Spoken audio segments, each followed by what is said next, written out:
All right. Thank you, everybody, for being here. It is October 18th, 2021, 2:05 p.m. EST, and we're starting our weekly AMA. I'm super pumped for this.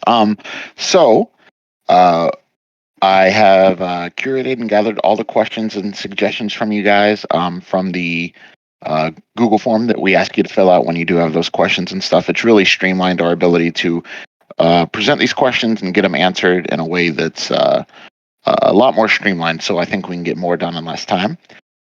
So we're going to start off with the most obvious question, the one that everybody's most interested in, which is when is the Tavern coming? What's going on with that? And just a general update on the Tavern. So I'm going to pass this over to Tango, and he's going to answer and elaborate on that a little bit for us. Yeah, I'll probably also ask for a little bit of assistance from Jericho and Fox as they're on here as well. But I've been watching the development progress over the last week, and even over the weekend after we told everyone to go get some rest, they just can't seem to stay away. But we've seen a lot of great progress. We were able to get into alpha last week, as was mentioned in some of the announcements. We've had people go through testing there and just kind of pulling out suggestions and a few bugs that we found here and there to make sure that this is as seamless and as solid of a release as we can possibly make it.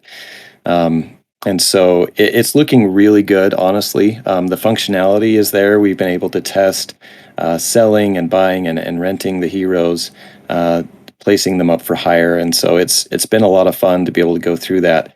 A lot of work was done over the weekend, and so we're looking forward to kind of getting back at it today and figuring out exactly what's left before we release that final timeline. And there will be an announcement that's made well and ahead of that to make sure that everyone's kind of ready when that happens. But from a specific development perspective, just wondering if Jericho or Fox would want to elaborate on that. Yeah, I mean, I could speak a little to that as well. So, and like Tango said, we've made a lot of progress over the weekend with a lot of devs who put in time during their off time, and it's been great. We've pushed a lot forward. Kind of what's remaining for us to wrap up at this point, it kind of revolves around the ability for private sales. So you'll be able to specify, a particular wallet you'd like to hire out to or to sell to, right? And so we want to get that functionality built in before we do release, and we want to make sure that it is properly tested before we release something. I know everyone's really anxious to get going, and we're gonna get that delivered to you. We know that we don't take this for granted. I want to make sure that's clear, but we want to make sure that what we release is a solid product and is free of bugs as can be as possible. So that's kind of where we're at there.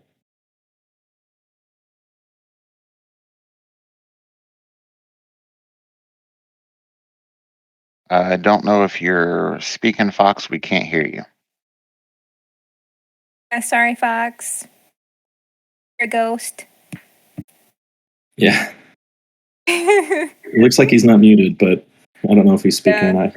He might not be. So let's move on to our next question. This was from our community member G. I see little value in Gen 0 heroes if every generation can summon. How are Gen 0 heroes superior or more beneficial, or how are they going to continue to retain value moving forward into the future? Looks like we have some technical difficulties. I think Fox is hopping off and back on. Maybe we'll see how that goes. But I mean, I could speak a little bit to this, and Tango, feel free to jump in as well. But obviously, maybe before we go on, let's see here. Fox, are you? Can you hear us? Yeah, you guys. Can you hear me? Yep. No, we can. Yay! Okay. Before we move on to the next question, that's all right. Before we go on to the next question, maybe we give Fox a second if he wants to say anything about the Tavern. If not, we can move on. Yeah, no, I was just going to echo some of the same sentiments there from Jericho. Is that like we've been trying to. Everyone was working hard all week on it. It like went into alpha, and we had sort of like 2 rounds of that where we would update things and have them tested, and then have like a list of all the issues that were found, and then just sort of improve on those. Had a few rounds of that. And on the weekend, we're like, okay, everyone like we're trying to have some more like work-life balance. So we essentially said like, okay, there's no scheduled meetings, no scheduled time, and yet everyone pretty much still spent, like as much time as they could over the weekend on it as well. And so that's always awesome to see. And it is starting to get a lot closer. So there's the private sales is like the one that is basically left over. From the standpoint of the smart contracts, it's all up and ready. It's just a matter of making sure that the interface is, just really intuitive. And then, of course, anytime that we're essentially escrowing these heroes, we just want to make sure there's no issues at all there, because we don't want anyone's heroes like to get lost into the abyss or anything like that. So just spending a lot of extra time to write those unit tests to make sure it's solid. All right. So if somebody wants to elaborate on that Gen Zero question again, basically to reiterate, it's what value or benefit are Gen Zero is going to have over all the other generations after that. So I'll speak some to this, and of course anyone can jump in. The first thing that just is kind of an obvious thing to mention is there's a higher collectability value, right? I mean, if you're going to be having a Gen Zero, there's a limited amount sold, and there's a limited amount that will ever exist for these classes, But also that unlimited summon ability is a high utility function. I mean, as heroes summon, they get a limited number of summons that they can perform. And I could be wrong in the numbers, but I believe a Gen 1 hero, for example, has I think it's 11 summons. And let's say a Gen 1 and a Gen 1 decide to summon together, then what they'll produce will be a Gen 2 who then has, let's say, 10 summons left, right? And that Gen 2, if they were to summon, say, with a Gen 1, I believe it'd still produce a Gen 3 who now only has 9 summons, right? So there's this constant push forward where heroes have available summons, but they're finite amounts available. And as they keep summoning, it doesn't quite matter who they pair with. It's going to be above the highest generation hero. Whatever becomes summoned will be above the highest generation hero that's part of that summoning pair. And so we're always going to have to return back to on it. But yeah, they will always have value, and we're always looking for other ways to add like extra value onto them as well. On top of that, it had a higher rate of like rarity. I think they're all at least rare, and the rarity will impact their stats in the long run. So it'll be a lot easier for these heroes to be like leveled up and have higher stats than other heroes would. All right. Our next question comes from SPX. He asks, are we going to sell Gen Zero heroes again at some point in the future? Maybe Fox will touch on that. Yeah, so it's not for quite a while, honestly, because like our plan is to eventually expand onto other chains. And as we do that, we also are planning to, at the same time, try to add some new genes into the gene pool. So we might have something where we'll have like an expansion onto another chain that's a new like world, like maybe a ice world or something. And then in that world, you'll have sort of like a new sale of like Gen Zeros, maybe only like 200 or 300 of them. And then like those heroes would have those newer genes and then could get mixed into the gene pool with other people. And so like you'd have to have them kind of get bridged over onto like other networks and interact with those other heroes and start to get those other genes into the gene pool. It would also come with things like we would be expanding to having like other quests in those areas and other items and things like that as well. So it's basically seen as kind of an expansion onto our game. So all of the like really good games out there always have expansions, and so that's just to add, like content and quests and just essentially playability into our game so it can be like relevant for the long term, and also trying to seek out all of our players in like all of the places where all those players are at, which includes other chains too out there in the like metaverse, I guess you could say. Yep. Yeah, and that was something else I was going to add on about the Gen Zeros, is they act as kind of our master source code for the genes that are out there. They're the originals, and so as we have different expansions or different types of things that we want done, we have to introduce new original genes into the gene pool, and so we'll be trying to again make sure that those Gen Zeros have relevance, especially as we're going cross chain or mixing the gene pool to come up with some cool new things down the road. But yeah, just to reiterate, the answer to that question is we will be selling more Gen Zeros as needed, but probably not the existing ones that you've seen already. So the ones we have now have a limited cap, and we did it on that way on purpose to keep them rare and collectible. Yeah, no, that's right. All of the original ones that are out now, like we won't be selling any more like them ever. So, yep, that's it. Right. Our next question comes from @Crypthams. Will there be a future option to play this game without MetaMask and no DEX?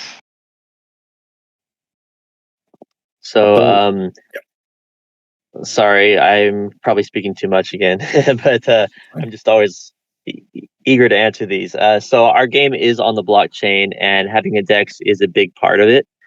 It's really built into a lot of the things. That said, you don't have to play things on the DEX. Like the whole play to earn aspect of it is basically supported on that DEX. So like you play and you get items, and those items can be crafted into, armor and like stuff like that that your heroes would use for their quests to improve themselves and to level up and to get stronger.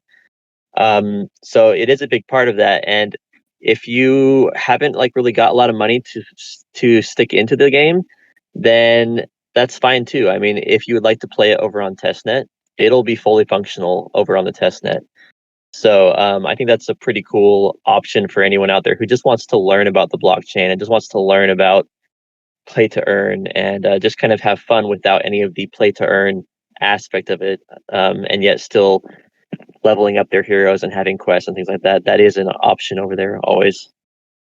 Yeah, and that was going to be one of my comments too, is that, one of the greatest utilities of this game is teaching people about liquidity pools and staking and various things on the blockchain.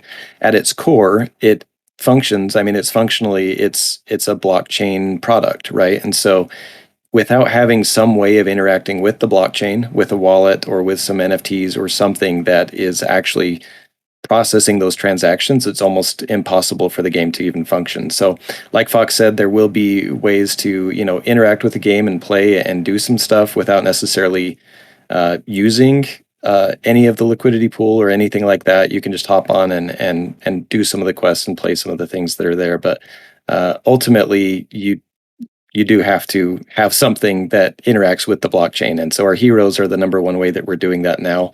And that entry point level should even itself out as heroes start flooding into the market and some of the more advanced heroes come about. I think it's going to be a lot of fun. But that being said, just like Fox said, there is the testnet completely free, and we're working on ways to make that even easier and more accessible, so that it's just a really quick hop in and get going and be able to play. But obviously, our priority right now is focusing on getting that hero marketplace and the tavern out there for you guys. Great. Our next question comes from Crypto Bobo. This is a two-parter, so I'm going to kind of break it into two questions. The first one is, when the tavern rental option is implemented, how will the hero's summoning timer be reset? Sure.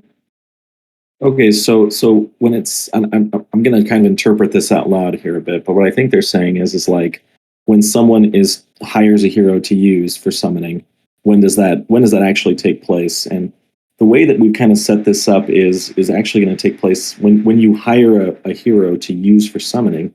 It's going to actually end up happening in the portal UI, and so we have those two card slots that people who've minted heroes have seen. And on the left-hand side, you're going to see an option. There'll be an icon added to the secondary slot that allows you to click Hire Hero, and all heroes that are available for hire or any that have been selected privately for you to have available for hire will just be on that list. And so when you select one that's available for hire and they actually do the minting process and summon a new hero, that's when the hero timer will reset. So it's going to be in real time. And they're not going to be able to like hire the hero and like retain rights to summon whenever they want. It's going to be a real time transaction when they select it and do the transaction. So Okay. And that kind of answered the second part of the question. Will somebody basically be able to hire a hero and more or less hold it hostage? That won't be possible because the renting the hero and using it to summon are going to happen simultaneously, correct? Correct. Yeah. And so even if you set it up as a private, hire option, you as the owner of the hero always have the option to just cancel that private sale or to cancel private hire for hire listing. Or a public one. So yeah, you're still in control. Okay. See Fox muting and unmuting. Oh, Yeah, yes. Welcome to that's what I Genealogy. was looking at. Doing a dance. The mute unmute dance. Sorry, Fox, we can't hear you anymore. Yeah, Maybe his and mic went out. I'm not sure what Fox was going to say exactly, but I imagine it would just be something along the lines of, your heroes have their cooldowns attached to them. So whether you summon or somebody else summons with your hero, that cooldown timing happens exactly the same. If it's the first time or the seventh time, right, you lose lose one of those summons from your total, and your cooldown is then reset at that point. So while your hero's up for hire, it's just sitting there. You can continue questing with it, but you can't summon with it because that would negate the ability for someone to hire it. And then once they hire and perform that summoning, your hero comes back to you with that cooldown and one less summon with the compensation you get for that. So, Can you guys hear me now? Or yes, you can. Yep. Okay.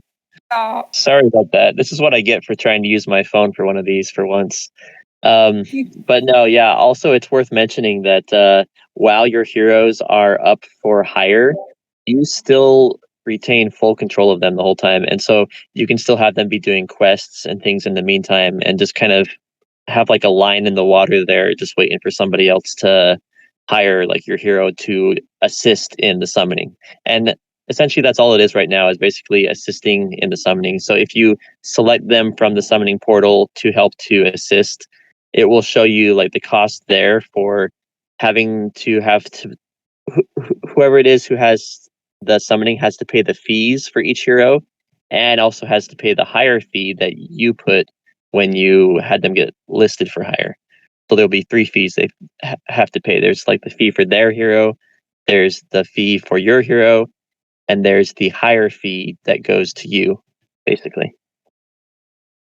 Yeah, Right. and so an example of this, just really quickly, is an example would be, I have a new hero that potentially has really awesome stats, and I've used that hero to now make a next generation, and the stats I wanted transferred over. I got exactly what I wanted. I don't need to use the remaining summons from that hero, right? So it's got a lot of valuable stats that I want to maybe share with other people, and so I'll put it on the marketplace. There may be some heroes that I don't want to summon with, and maybe nobody else wants to summon with, so they may not have much of a value in that hiring, so they could be sold, or you might have a really low higher price on those. But that's really the way I see that working is, I've got these heroes, I'm mixing and matching my stats. I can either summon all I want with those heroes to make the perfect hero for me, or I can say, you know what, somebody who wants to max out their fishing might really like this guy, and that's why I'll put him on the marketplace. Great. Awesome. Our next question comes from Geospirit. And this is abbreviated a little bit. As hero trading from the tavern comes, there will be much movement and accumulation of heroes for each person's given account. Have we considered changing the UI to make it easier to mark heroes for sale, or heroes that you prefer for quests or other things like that, especially once we start to accumulate many heroes? yeah. So Pieface and I have talked about this. We have not introduced it to the devs yet or given them any mock-ups because right now they're working hard at getting the tavern out. But we do want to make it easier to organize your heroes. One thing I would love to have is a sort of like wish list feature like you would see on a store where you could create your own list and then put your heroes in that list, if that makes sense. But again, this is something we'd have to go over with the devs later, but we do have some ideas. And we want to be able to favorite heroes, like you can maybe add heroes to a favorited list, that kind of thing. S Fox? Yeah, I know you want to say something.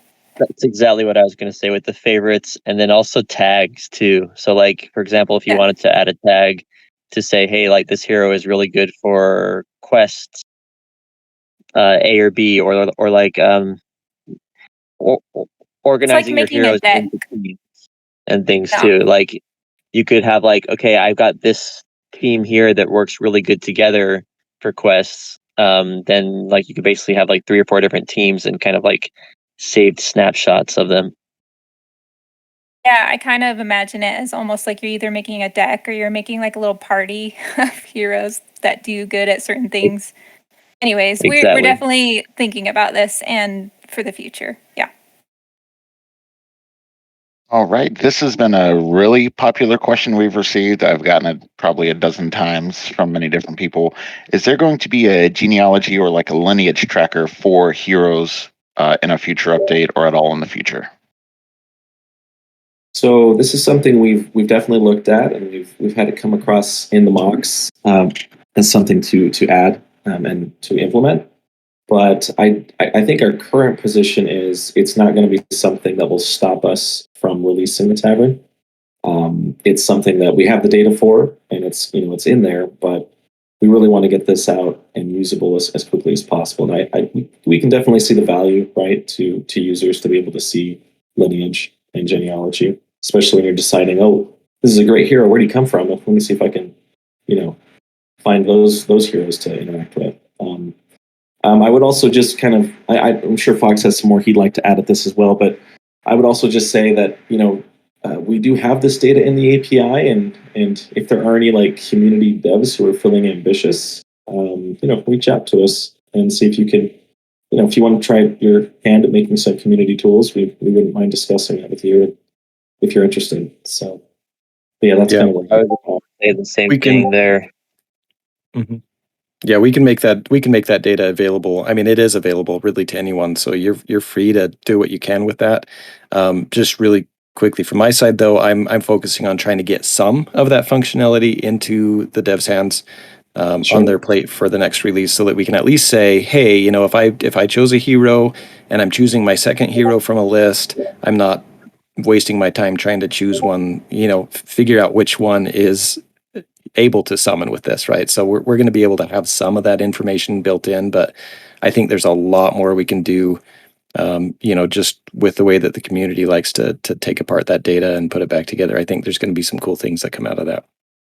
Sorry, Fox. Yeah, same exact thing. I just wanted to echo that I'm super excited about this because I spent like a long time creating out this new API that's going to have so much like raw data there for everyone to query, and it'll just be open. So like anyone who wants to like hit the API to use for their tools or for anything that they want to make, it's just out there. And I'm really excited to see what some of the community out there can make, especially people like Sarah or a handful of others that have like approached me. So I'm excited to see what is in store with that data. All right. Our next question comes from an anonymous user. How will hero rarity affect the game? Will it allow me to earn more jewel? Question. Yes. Short answer is yes, but like the rarity will essentially every 5 levels you'll get extra stats from your rarity, and so at the very start you'll start out with higher stats. I don't know if anyone has kind of seen, but heroes that are higher rarity have on average like, I don't know, maybe like 10 extra stats or something above other ones. And so every 5 levels you'll see that basically compound, so it will add an extra 10 each time, or an extra 5 if it's rare, or an extra 3 if it's uncommon, or like whatever it is. And so over time higher like rarity heroes will start to stand out from the crowd and be a lot higher on stats, and those stats will impact how much they will like earn from the quests and things like that, and like their like ratios for having their chances to find certain items and things like that. So yes, it will always impact it. Okay. From user Zelador, I'm sorry. I skipped a question. My bad. So we've actually gotten this question several times, which is why I decided to include it. Can we name the tavern after Sarah? So Sarah, you've got some fans in the community, but if you guys want to elaborate on that a little bit. Yeah, we had discussed this. The Tavern already has a name. It is the Scarlet Hearth. It was named by Necro, and he loves that name, so I don't think it's going to change. We do love our community, and we want to make sure to recognize our community members, especially those that do amazing things, but we'll do that in different ways than like putting names in the game.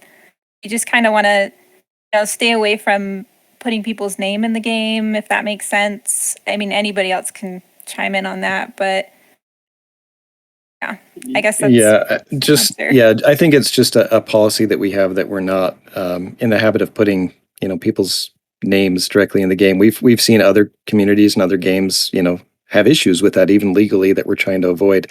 But like Raspberry said, we do really enjoy all the stuff that people are doing, and we want to find a way to be able to recognize and celebrate some of those contributions that you guys are making. So we're going to put some thought into that. I would just say for now we're not going to be putting anything specific in the game, but that could change, right? We really want to be able to incorporate something that can make this the game that you guys want it to be. So we'll put some more thought into that for sure.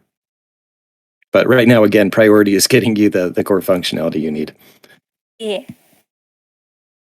All right. So we're actually at the end of the time that was scheduled, but I'm going to hold these guys hostage and try to get some more questions answered for you guys. Are there any plans to rent heroes for quests? No, we do not have that for the game. I don't know if we need to elaborate on that. I think we've talked about that in a past AMA before. I could speak a little bit about some ideas I've had, and it's not anything that we have officially in the roadmap at this point, but I did speak with Gabby from like Yield Guild Games. I actually went to see him at one of these conferences, and he was a speaker there, and I spoke with him afterwards and just kind of said hey, what can we do to see if we can get TFK to have some kind of a scholarship system in place for Yield Guild Games and for other people to try to sort of help others to use their heroes for scholarship reasons and to play to earn with their heroes. And so it is a thing that I've been thinking a lot about, and I think we're going to probably come up with some cool ideas in that realm of things. So stay tuned. Oh. Is it? Oh, sorry. That's awesome. Oh, go ahead. Is it going to be possible to dust your heroes or break them down into different materials? So we've kind of talked about that a little bit, right, Fox? But not a lot. Well, yeah. So, I mean, obviously, over time, there will be a lot of heroes that are awesome. There'll also probably be a lot of heroes that are just not so good. And some people will want to just basically turn them into jewel dust or something and send them off to fight in the wars and get some resources. So there's a lot of things we've kind of been trying to figure out how we want to do that from a storyline perspective. And so there's a lot of really cool ideas that I've heard. But then also heroes that are able to hit certain levels and sort of reach a point where you want to kind of retire them. We're planning on creating a cool retirement system which will allow you to have special quests that your heroes will do, and then if they're able to complete those quests, they'll basically retire. And then part of that is you would get really cool and really rare items out of that as well. So there's some pretty cool ideas we have for that type of stuff.